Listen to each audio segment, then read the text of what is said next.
अस्सलाम वालेकुम स्टूडेंट्स, मेरा नाम अम्मार मुजाहिद है और आज का हमारा जो लेक्चर है ये लास्ट लेक्चर है 3.5 एक्सरसाइज का।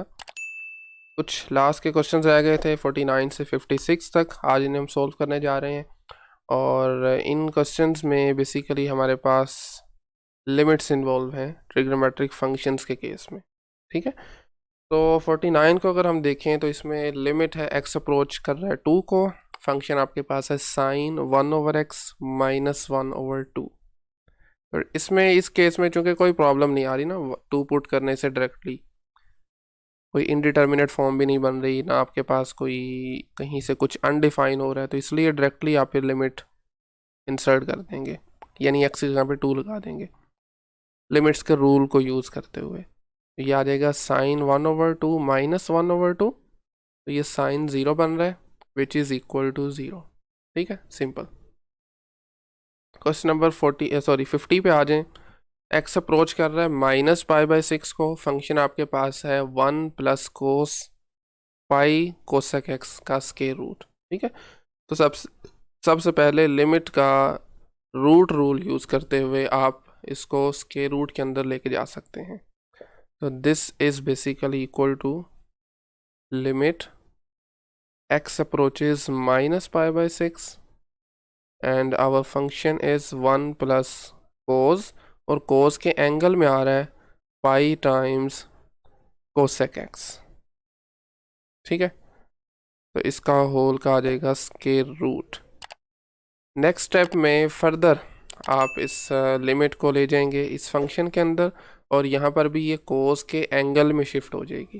तो अगर मैं थोड़ा सा डायरेक्ट लिख लूँ तो ये बनेगा 1 प्लस कोस पाई और साथ में लिमिट आ जाएगी which is basically in this case cosec -π/6। ठीक है, और इसका होल स्क्वायर रूट आ जाएगा। इनफैक्ट ये आपके पास आ रहा है एंगल के अंदर।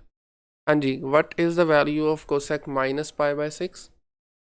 इसकी वैल्यू हमारे पास आ जाएगी -2 1, क्योंकि साइन का रेसिप्रोकल है ना, और साइन π/6 क्या वैल्यू देता है? 1/2 देता है। कोसेक 2 दे देगा, बट साथ में ये नेगेटिव साइन भी है, तो ये पाई आ जाएगा, साथ में आ जाएगा -2।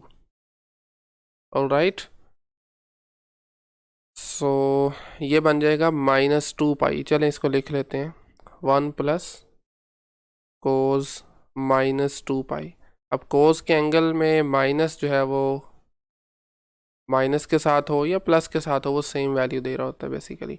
तो ये बेसिकली cos 2π है, और cos 2π की वैल्यू हमारे पास फिर क्या होती है जी? हाँ जी, cos 2π की वैल्यू होती है 1। ठीक है, तो ये बनेगा 1 + 1, सिंप्लीफाई करने पे आपको मिलेगा जी square root 2। That's it. Next question number आ जाए 51 पे। अब देखें, ये एक ऐसा क्वेश्चन है जिसमें अगर आप डायरेक्टली लिमिट पुट करने की कोशिश करते हैं ना, तो ऊपर है साइन थीटा -1/2। डायरेक्टली लिमिट लगाने से साइन π/6 की वैल्यू 1/2 होती है, तो ये 1/2 माइनस 1/2 0 बन जाएगा।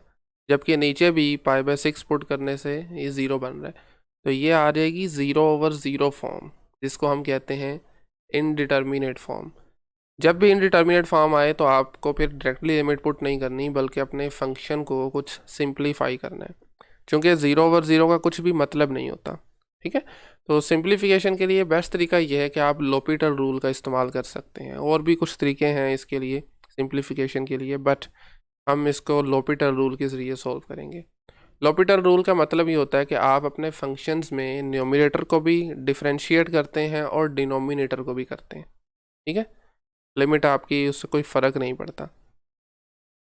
तो थीटा अप्रोच कर रहा है जी π/6 को, आपने डिफ्रेंशिएट करना है, चूँकि वेरिएबल थीटा है तो विद रिस्पेक्ट टू थीटा करेंगे। ये आ जाएगा sine theta -½ divided by, denominator को भी आप डिफ्रेंशिएट कर देंगे, दिस इज़ थीटा -π/6।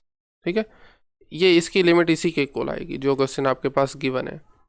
तो नेक्स्ट स्टेप में आपको जब डिफ्रेंशिएट करेंगे, थीटा अप्रोच कर रहा है जी π/6 को, तो साइन का डेरिवेटिव होता है कोस, और 1/2 इज़ अ कांस्टेंट, तो डेरिवेटिव इसका हो जाएगा 0। डिनोमिनेटर में देखें तो थीटा का derivative with respect to theta 1, जबकि पाई/6 कांस्टेंट है तो इसका 0 हो जाएगा। ठीक है, तो कोस थीटा ओवर 1 जो कि इक्वल आ जाएगा कोस थीटा की, तो आप डायरेक्टली अब इसमें लिमिट पुट कर सकते हैं, विच इज़ कोस पाई/6। हाँ जी, कोस पाई/6, या डिग्रीज में देखें तो कोस 30 डिग्री है। इसकी वैल्यू हमारे पास होती है जी √3/2। ठीक है, ये था आपके पास क्वेश्चन नंबर 51। अब 52 भी सेम लाइंस पे हो रहा है, इसमें भी वही प्रॉब्लम आ रही है। पाई/4 पर हमें लिमिट देखनी है और टेंजेंट पाई/4 की वैल्यू होती है 1, 1 - 1 बनेगा 0। इसमें भी 0/0 फॉर्म बन रही है। तो लास्ट क्वेश्चन की तरह इसमें भी हम लोपिटल रूल का इस्तेमाल करेंगे। आप यहाँ पर बल्कि मेंशन भी कर सकते हैं, you can write simply using L'Hopital rule. ठीक है, मतलब अपने डिनोमिनेटर और न्यूमरेटर को अलग अलग से डिफ्रेंशिएट करना है। तो when theta approaches pi, tangent theta का डेरिवेटिव क्या होगा, सीकेंट स्क्वायर थीटा। ठीक है, और 1 इज़ अ कांस्टेंट, डेरिवेटिव हो जाएगा 0। डिनोमिनेटर में थीटा का डेरिवेटिव 1, पाई/4 का डेरिवेटिव 0 हो जाएगा। अब आप डायरेक्टली लिमिट पुट कर सकते हैं, तो हमें सीकेंट को एवेल्यूएट करना है, बेसिकली सीकेंट स्क्वायर को पाई/4 पे।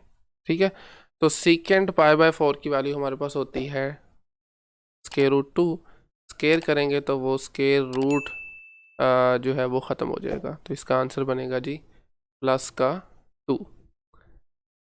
53 पे आपके पास फंक्शन गिवन है सीकेंट, और ये सब कुछ जो है ना ये सीकेंट के एंगल में आ रहा है। कोस प्लस पाई, देन टेंजेंट के एंगल में आ रहा है पाई/4 टाइम्स सीकेंट एक्स। तो लिमिट्स की प्रॉपर्टी होती है कि ये एंगल में शिफ्ट हो जाती है, तो आपको ये लिमिट अपने इस एंगल की एवेल्यूएट करनी है। ठीक है, एंगल में जो भी फंक्शन आ रहा है एक्स का, तो ये आ जाएगा जी इक्वल टू सीकेंट, और लिमिट आ जाएगी एंगल में, एक्स अप्रोच कर रहा है 0 को, फंक्शन आपके पास एंगल के अंदर बन रहा है cos x plus pi tangent pi times secant x -1। ठीक है, फर्दर अब आपके पास लिमिट इस एंगल में भी शिफ्ट हो जाएगी, टेंजेंट के एंगल में भी, तो ये बनेगा जी सीकेंट, और जब आप लिमिट मैं चलें डायरेक्टली पुट कर देता हूँ, या चाहें तो एक स्टेप करके एक्स्ट्रा लिख भी सकते हैं साथ में, बट हम लगा देते हैं जी कोस 0 प्लस पाई टाइम्स टेंजेंट, और इसके एंगल में पाई/4 टाइम्स सीकेंट 0, एक्स की जगह पे लगा दिया 0 -1। अब जस्ट हमें सिंप्लीफिकेशन करनी है जी, सीकेंट कोस 0 होता है 1 के इक्वल, 1 प्लस पाई टेंजेंट पाई/4, और साथ में है सीकेंट 0, सीकेंट 0 भी 1 होता है -1। ठीक है, तो ये बनेगा टेंजेंट पाई/4। टेंजेंट रेशो होती है साइन और कोस की, साइन और कोस जो है वो पाई/4 पे सेम वैल्यू दे रहे होते हैं, तो टेंजेंट पाई/4 फिर 1 आ जाएगा। ठीक है ना, तो ये बनेगा आपके पास जी 1, बल्कि हमें इसको लिखने की ज़रूरत नहीं है, ये वाला प्लस का 1 और माइनस का 1 सिफर हो ख़त्म हो जाएंगे, तो ये बनेगा जी पाई, और टेंजेंट पाई/4, चलें एक मरतबा लिख लेते हैं, टेंजेंट पाई/4 इसकी वैल्यू बता चुका हूँ 1 के इक्वल होती है, तो ये आपके पास आएगा जी सीकेंट पाई × 1। तो इनफैक्ट आपको सीकेंट पाई की वैल्यू मालूम करनी है, जो कि -1 होती है। कोस पाई भी -1 होता है, रेसिप्रोकल करेंगे वो भी -1 के इक्वल आ जाएगा। नेक्स्ट क्वेश्चन नंबर 54 है, कुछ सिमिलर है, चूँकि साइन के एंगल में ये पूरा फंक्शन आ रहा है, बिल्कुल उसी तरीके से आपको इसको भी देखना है। तो ये आ जाएगा जी साइन, और लिमिट शिफ्ट हो जाएगी इसके एंगल में, लिमिट एक्स अप्रोचेस 0, फंक्शन आपके पास है जी pi plus tangent x divided by tangent x -2 times secant x. तो नेक्स्ट स्टेप में आपने सिंपली लिमिट लगा देनी है, यानी एक्स की जगह पे आपको 0 पुट करना है। लेकिन याद रहे इनडिटर्मिनेट फॉर्म नहीं बननी चाहिए, जो कि इस केस में नहीं बन रही। तो ये आ जाएगा जी साइन, न्यूमरेटर में पाई प्लस टेंजेंट 0, चूँकि 0 पे लिमिट ले रहे हैं, divided by tangent 0 minus 2 times secant 0। ठीक है, टेन 0 0 के इक्वल होता है, सीकेंट 0 1 के इक्वल होता है। तो ये बनेगा आपके पास ultimately sine pi plus 0 divided by 0 minus 2 times 1। तो ये सिंप्लीफिकेशन के बाद आपको यहाँ से मिलेगा साइन माइनस पाई बाय 2। ठीक है, नीचे वाला जो माइनस है ये भी साथ में रहेगा, तो ये बनेगा माइनस पाई बाय 2। माइनस बाहर आ जाएगा, साइन पाई बाय 2 की वैल्यू होती है 1, तो फिर फाइनली इसकी वैल्यू बन जाएगी -1। लेकिन जी आज का सेकंड लास्ट क्वेश्चन है, टेंजेंट के एंगल में 1 minus sine T over T. फिर से एंगल में आप शिफ्ट करेंगे लिमिट को, तो ये कुछ हो जाएगा जी tangent and limit of angle t approach कर रहा है 0 को, and this is 1 minus sine T over t. ठीक है, क्योंकि डिफरेंस ऑफ फंक्शन आ गया तो डिफरेंस वाला आप रूल इस्तेमाल कर सकते हैं। यहाँ पे 1 इज़ अ कांस्टेंट, लिमिट की 1 ही एज इट इज़ आ जाएगी, और limit T approaches 0 sine T over T. ये हमारे पास एक बहुत फेमस लिमिट होती है, इसको हम पहले यूज़ भी कर चुके हैं। This is basically equal to 1। ठीक है, ये जो आपके पास लिमिट नज़र आ रही है ये 1 के इक्वल होती है। तो आपके पास बनेगा जी टेंजेंट 1 एक पहले ही लिखा हुआ है, और दूसरा ये भी 1 के इक्वल आ जाएगा, तो ये 1 माइनस 1 0 बन जाएगा। तो टेन 0 की वैल्यू भी 0 होती है, क्योंकि टेन साइन और कोस की रेशो का नाम है। साइन 0 0 है, जिस वजह से टेंजेंट 0 भी 0 हो जाता है। ठीक है, फाइनली लास्ट क्वेश्चन है आज के लेक्चर का भी और इस एक्सरसाइज का भी। कोस के एंगल में आ रहा है पाई थीटा ओवर साइन थीटा। ठीक हो गया, तो इसमें अगर आप देखते हैं तो हमारे पास डायरेक्टली लिमिट लगाने से 0 ओवर 0 फॉर्म आ रही है। ठीक है, तो इस मरतबा फिर थोड़ा सा हम इसको रीअरेंज करके लिखेंगे और फिर उसके बाद लिमिट वैल्यूएट करेंगे।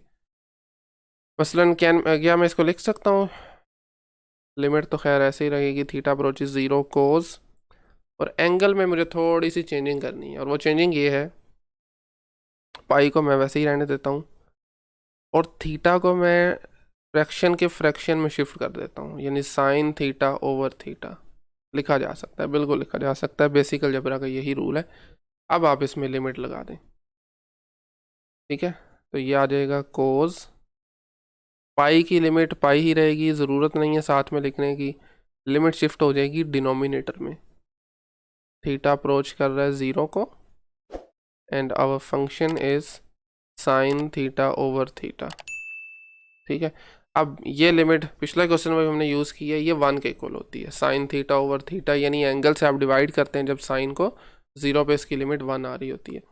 तो ये बनेगा फिर cos pi over 1, which is basically equal to cos pi, और कोस पाई की वैल्यू अभी हम पहले भी यूज़ कर चुके हैं, ये -1 के इक्वल होती है। ठीक है, लें जी, ये था आज का लेक्चर। 3.5 एक्सरसाइज मेरी तरफ से तो कंप्लीट है, बाकी अगर आप कहेंगे तो हम इसके नेक्स्ट क्वेश्चन भी कर लेंगे। और आज के लेक्चर में अगर कहीं से भी कोई क्वेश्चन क्यूरी हो तो आप कमेंट सेक्शन में पूछ सकते हैं, अदरवाइज़ नेक्स्ट लेक्चर में हम स्टार्ट करेंगे चेन रूल के बारे में। तो आज के लिए इतना ही काफ़ी है। Thank you very much.